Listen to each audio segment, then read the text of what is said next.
So hello एवरीन, आज हम लोग एक फिजिक्स की प्रॉब्लम करने वाले हैं फ्रॉम 200 पजलिंग फिजिक्स प्रॉब्लम्स। सो ये प्रॉब्लम नंबर 25 है, जो कि हमें क्या कह रहा है कि empty cylinder beaker of mass 100 gram, radius 30 millimeter and negligible wall thickness has its center of gravity 100 millimeter above its base. To what depth should it be filled with water so as to make it as stable as possible? So like यहाँ पे stable word से मतलब क्या है वो आपको समझना है। मेनली है क्या कि मेरे पास एक एम्प्टी जग है या फिर कह सकते हो ग्लास है जिसमें मैं पानी पोर कर रहा हूँ, और मेरे को मैक्सिमम स्टेबिलिटी चाहिए, तो मैं कितना पानी उस कितने डेप्थ तक पानी डालूं। सो लाइक ये क्वेश्चन के बेटर अंडरस्टैंडिंग के लिए अगर मैं इसका सिंपल डायग्राम बनाऊं तो जस्ट अ सेकेंड। यस, इसमें में मैंने सिलेंड्रिकल शेप सपोज कर लिया इसका। तो लाइक इस वे में एक सिलेंड्रिकल शेप का कंटेनर है। मैं इसके अबो की सरफेस को ऐसे डॉटेड से दिखा देता हूँ। सो लाइक सिलेंड्रिकल सरफेस में मैंने थोड़ा वाटर भी डाल दिया इतने लेवल तक।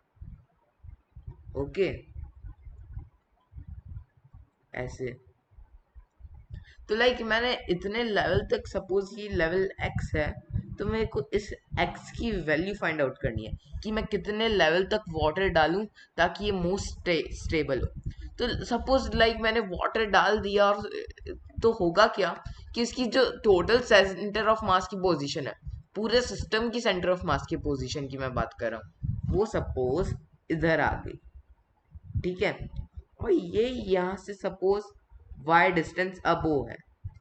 तो बेसिकली पूरे सिस्टम का सेंटर ऑफ मास, हाँ, वाटर भी डाल दिया उसके बाद की सिचुएशन की मैं बात कर रहा हूँ। तो उस केस में अब होगा क्या कि अगर मैं इसको टॉपल करूँ ना, तो जस्ट अ सेकेंड, वैसे लाइक अगर मैं टॉपल करने की कोशिश करूँ इस पॉइंट के अबाउट, ओके,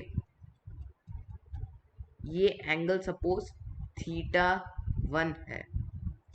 ओके, ये y पे ये एंगल थीटा 1 है और मैं इस एंड के अबाउट ही, तो वो टॉपल होगा।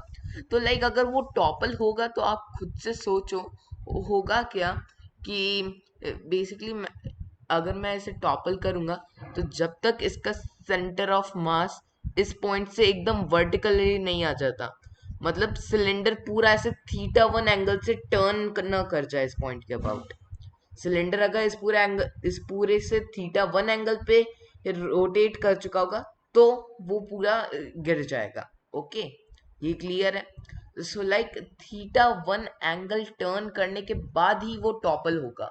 अगर थीटा 1 से कम एंगल तक ही मैंने उसे भेजा है तो वो टॉपल होगा ही नहीं, वो वापस अपने आप नीचे आ जाएगा।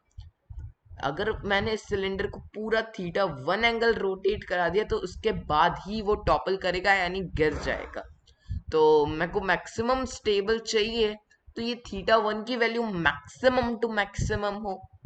देखो थीटा 1 की वैल्यू मैक्सिमम टू मैक्सिमम होगी ना, तो तभी तो बहुत ही ज्यादा एंगल तक मुझे धकेलना पड़ेगा ग्लास को, तभी वो गिरेगा। तो अगर ऐसी सिचुएशन बन रही है तो बहुत ही ज्यादा स्टेबल है, तो मेरे को थीटा एंगल को बहुत ही मैक्सिमम वैल्यू फाइंड आउट करनी है। अब थीटा 1 अगर मैक्सिमम है तो आप खुद ही सोचो कि थीटा 1 मैक्सिमम होगा, तो लाइक मुझे ये पता है कि ये लेंथ तो फिक्स होगी और ये रेडियस के इक्वल होगी। तो tan θ1 किसके इक्वल आ रहा है, यहाँ से आप देखो तो आता है r/y। अब θ1 की मैक्सिमम वैल्यू पे tan θ1 भी मैक्सिमम ही होगा। ओके, क्योंकि tan θ लीनियरली ग्रो करता है 0 to π/2, और π/2 पे वो इनफाइनाइट को अप्रोच करता है। तो लाइक θ1 की वैल्यू मुझे मैक्सिमम चाहिए, तो r/y मैक्सिमम चाहिए, ये पूरी क्वांटिटी मैक्सिमम चाहिए। और इधर r तो एक फिक्स क्वांटिटी है, तो r को तो मैं चेंज नहीं कर सकता, तो y को मुझे करना होगा मिनिमम। सो आई होप आपको समझ में आया कि मैं आपको मेनली क्या समझाने की कोशिश कर रहा हूँ। यानी कि पूरे सिस्टम का सेंटर ऑफ मास जितना ज्यादा नीचे होगा उतना ज्यादा ये सिस्टम स्टेबलाइज्ड होगा, यानी कि धक्का देने पे भी वो नीचे नहीं गिरेगा ज्यादा आसानी से। सो लाइक अभी तक जो रिजल्ट हम ला पाए थे मैं उसे ही लिखता हूँ, और ये सारी चीजें यहाँ से हटा देता हूँ जिनका कोई मतलब नहीं है प्रॉब्लम में। सो लाइक मेरा मेन मकसद क्या है कि जो सेंटर ऑफ मास पूरे सिस्टम का है वो मिनिमम पोजीशन पे हो। ओके, तो ये टोटल सेंटर ऑफ मास इस सिचुएशन का मुझे उसके कोऑर्डिनेट ढूंढने पड़ेंगे। तो लाइक अब मैं back to the problem position में आऊं, तो उसमें एक तो इस वे में यहाँ पे वाटर भरा हुआ होगा। तो सपोज वाटर एक्स थिकनेस तक भर रहा है, तब उसका सेंटर ऑफ मास की ये जो हाइट है टोटल सेंटर ऑफ मास की, हाँ, जिसके लिए हमें m1 x1 plus m2 x2 upon m1 plus m2 करना पड़ेगा। तो लाइक इनका total centre of mass mainly सबसे नीचे हो तभी तो होगा। So just a second, video में problem, yes sorry. So like अभी जैसे कि हम कंटिन्यू कर रहे थे कि वाई हमें मिनिमम करना है, ये हमारा गोल है।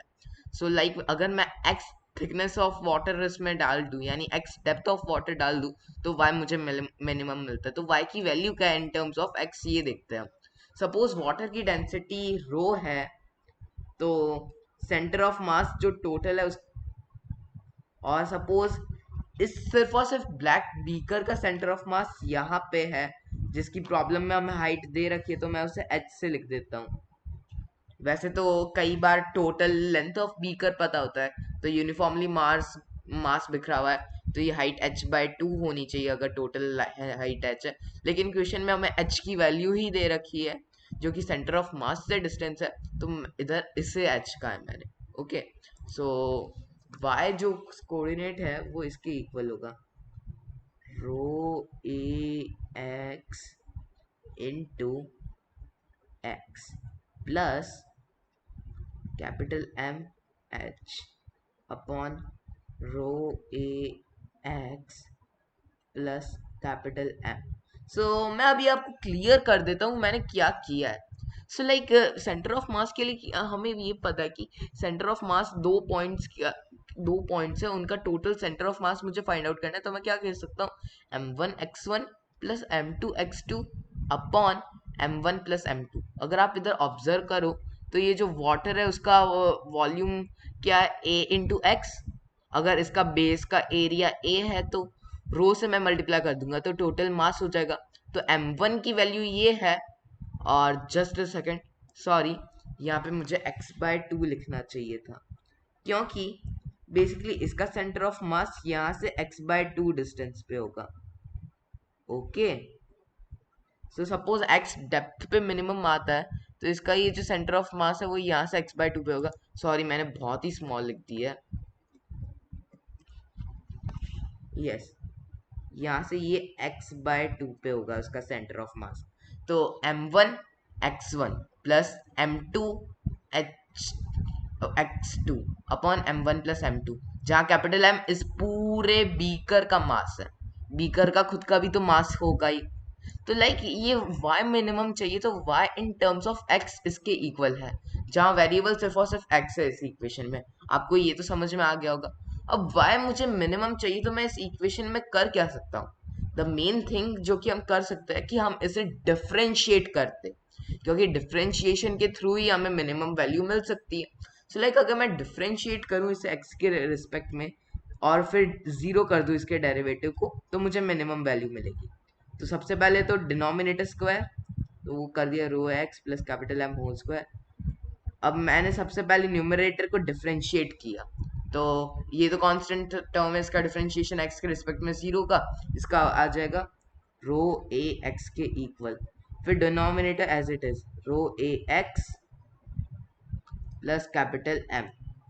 फिर अब सब्ट्रैक्ट करना पड़ेगा डिनोमिनेटर का डिफरेंशिएशन, जो कि होगा rho A multiply numerator as it is, तो rho A x square over 2 plus M H. ये पूरी क्वांटिटी हमें किसके इक्वल चाहिए, जीरो के। क्योंकि जब dy by D X equal to zero होता है तब हमें मैक्सिमम या मिनिमम वैल्यू मिलेगी। तो अगर मैं देखूं तो ये टर्म तो हट ही जाएगा, और फिर थ्रू कैंसिलेशन मैं ये कह सकता हूँ कि रो ए मैं हटा सकता हूँ। तो मेरी न्यू इक्वेशन बनी rho A x square plus M x minus rho A x square by two plus M H. Okay, so ये इक्वेशन हम यहाँ से बना पाए। आई होप आपको ये पार्ट क्लियर रहा होगा। तो इसे मैं लिख सकता हूँ rho A x square by two plus M x plus, वैसे सॉरी यहाँ पे मैंने प्लस एम एच लिख दिया था, ये माइनस एम एच होगा। तो यहाँ पे भी ये माइनस एम एच हुआ। तो ये हम फाइनली एक क्वाड्रेटिक इक्वेशन पे ला पाए। तो इधर से जो दो वैल्यूज मिलेगी उन वो बेसिकली हम चेक करें तो एक वैल्यू तो नेगेटिव होगी।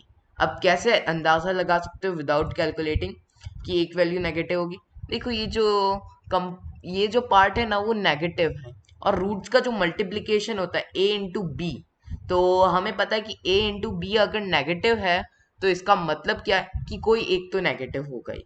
सो ये तो क्लियर है कि एक रूट नेगेटिव है एक पॉजिटिव है।